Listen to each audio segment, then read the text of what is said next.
साल में ऐसा एक ही दिन आता है जब आप कोई भी उपाय करते हैं तो उसका रिजल्ट आपको बहुत ही जल्दी मिलता है। और खास तौर पे ऐसे दिन पे अगर आपके छुपे हुए दुश्मन है या कोई भी आपका काम नहीं हो रहा, ऐसा लग रहा है कि कोई अड़चन आ गई है या आपको ब्लैक मैजिक या नजर की कोई समस्या है, कोई भी अगर जीवन की समस्या है तो आप होलिका दहन वाले दिन ये सारे उपाय कर सकते हैं। आज इस वीडियो में मैं आपको बहुत ही एडवांस में ये सारे उपाय बता रही हूँ जो कि बहुत ही आसान होंगे, लेकिन साथ ही साथ आप देखेंगे कि बहुत ही ज्यादा शक्तिशाली भी है। हर बार जैसे कि आप लोग मुझे फीडबैक देते हैं कि जो भी हमने उपाय किए उससे हमें रिजल्ट मिला, तो अब की बार भी उपाय ये जरूर से करके देखिएगा। आप मुझे खुद बताएंगे कि आपके जीवन में परिवर्तन आ रहा है। तो सबसे पहले तो मैं आपको बता दूं कि होलिका जो दहन आ रही है वो आ रही है 13 मार्च 2025 को, जो कि गुरुवार वाला दिन है। अब बहुत जगहों पे ऐसा भी होता है कि होलिका दहन नहीं होती, जैसे कि एनआरआईज है, उनको भी बहुत ज्यादा दिक्कत आती है। तो आपको फिक्र करने वाली कोई बात नहीं है, क्योंकि आज इस एपिसोड में मैं आपको ऑल्टरनेट भी बता दूंगी अगर आपके आसपास होलिका दहन नहीं होता तो। लेकिन सबसे पहले हम यहाँ पे जान लेते हैं कि जिनके यहाँ पे होलिका दहन होता है वो ये क्या उपाय कर सकते हैं अपनी सारी परेशानियों को दूर करने के लिए। तो सिंपल सी घर में ही रखी हुई आपको यहाँ पे चीजें चाहिए। सबसे पहले जो आपको चाहिए होगा वो होगा एक कागज। आप ये कागज कोई भी ले सकते हैं, बिना लाइन वाला कोई भी कलर का आप ये कागज ले लीजिए। उसके साथ में आपको यहाँ पे लेना होगा एक मुट्ठी चावल। जो भी चावल आप इस्तेमाल करते हैं वो आप चावल ले लेंगे। उसके बाद आपको चाहिए थोड़ी सी शक्कर आप 1 चम्मच जितना ले सकते हैं। लेना है आपको गुड़, वो भी आप एक टुकड़ा छोटा सा इसमें ले सकते हैं।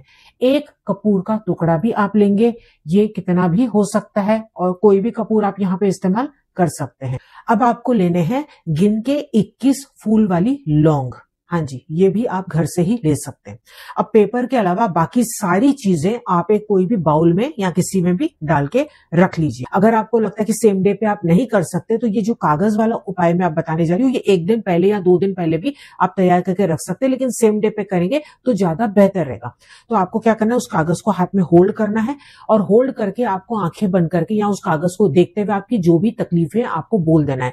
एंड में आप क्या चाहते हो ये आपको बोलना है।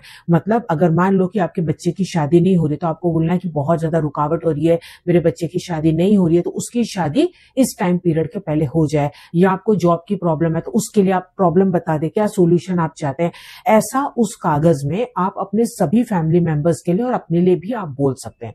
उसके बाद आपको क्या करना है, ओम नमः शिवाय का जाप करना है। ये जो ओम नमः शिवाय का जाप है वो उसी दिन आप करेंगे जिस दिन होलिका दहन होगा। तो उसी कागज को आप होल्ड करते हुए आप 1 मिनट के लिए ओम नमः शिवाय मन में आप जाप करते चले जाएंगे।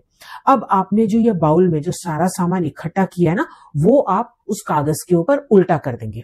ठीक है। अब उल्टा करने के बाद दोबारा से आप उसको देखते हुए ओम नमः शिवाय, ओम नमः शिवाय, ओम नमः शिवाय बोलेंगे और एंड में बोलेंगे कि जो भी मेरी तकलीफ है आज मैंने बोली है, अब इसके बाद मेरी वो सारी प्रॉब्लम सॉल्व हो जाएगी।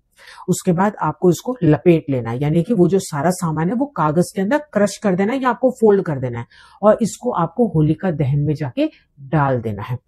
अब इन केस आपके यहाँ होलिका दहन नहीं होता है तो आपको क्या करना है, घर के बाहर जाना है या आप बालकनी में चले जाएं या आपका जो बरामदा है वहां पे चले जाएं।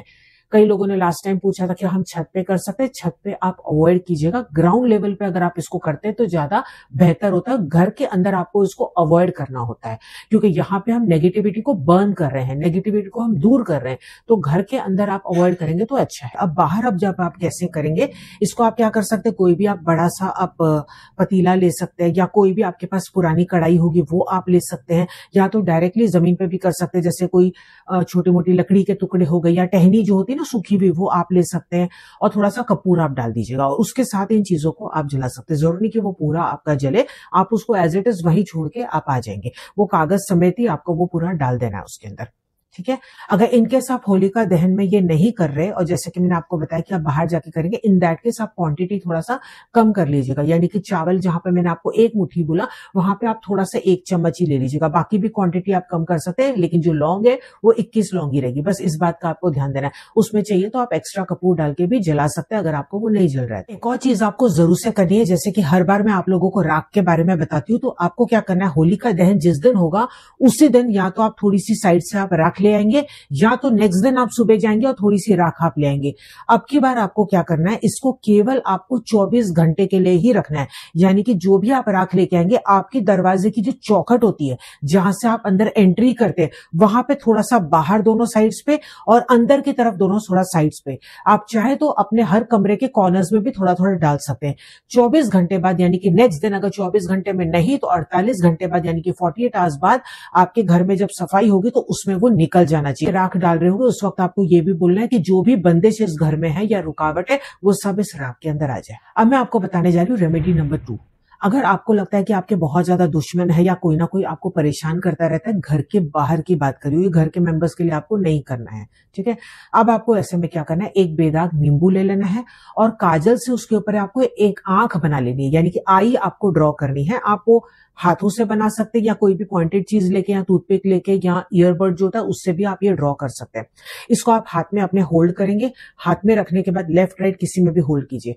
जो भी आपके दुश्मन है आप उनका नाम ले लीजिए या उनको इमेजिन कर लीजिए, आंखें बंद करके आप सोच लीजिए कि कौन कौन से आपके दुश्मन हैं, उनके बारे में आप सोचिए।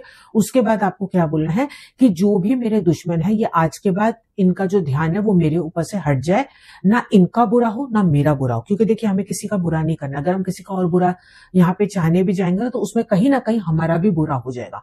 तो ये बात हमेशा आपको जहन में रखनी है, ध्यान रखनी है। तो आपको केवल इतना बोलना है और एक ही नींबू पे आप सभी का आप नाम ले सकते हैं और उसमें ये भी बोल सकते हैं कि जो भी मेरे छुपे हुए दुश्मन है उनसे भी मेरे और मेरे परिवार की रक्षा करना, ठीक है। उसके बाद आप उसी को देखते हुए ओम नमः शिवाय का आप जाप करते चले जाएंगे और इसको भी आप होलिका दहन में डाल देंगे। जो मैंने कागज वाला बताया उसके साथ आप ये नींबू का भी कर सकते हैं। ये दोनों इकट्ठा आप लेके जाके कर सकते हैं। ये करके जरूर देखिएगा, जो आज मैंने आपको बताया ये बहुत ही ज्यादा इफेक्टिव रेमेडीज है। इसके अलावा आपको शॉर्ट्स में और भी बहुत सारी रेमेडीज मिलने वाली, जिसमें कि मैं आपको अलग अलग पर्पस के लिए आपको बताऊंगी कि होलिका दहन में आपको क्या करना चाहिए। जो पहले वाला था ये सभी कोई कर सकते हैं, लेकिन उसके अलावा अगर आपको और भी कोई लाइफ में मेजर प्रॉब्लम है तो उसको भी आप ऐड कर सकते हैं या केवल वो उपाय भी कर सकते हैं। तो जरूर से मेरे शॉर्ट्स आप देख लीजिएगा। अगर आप चाहते हैं कि उसका नोटिफिकेशन आपको मिले तो YouTube पे है तो आप सब्सक्राइब कर लीजिएगा।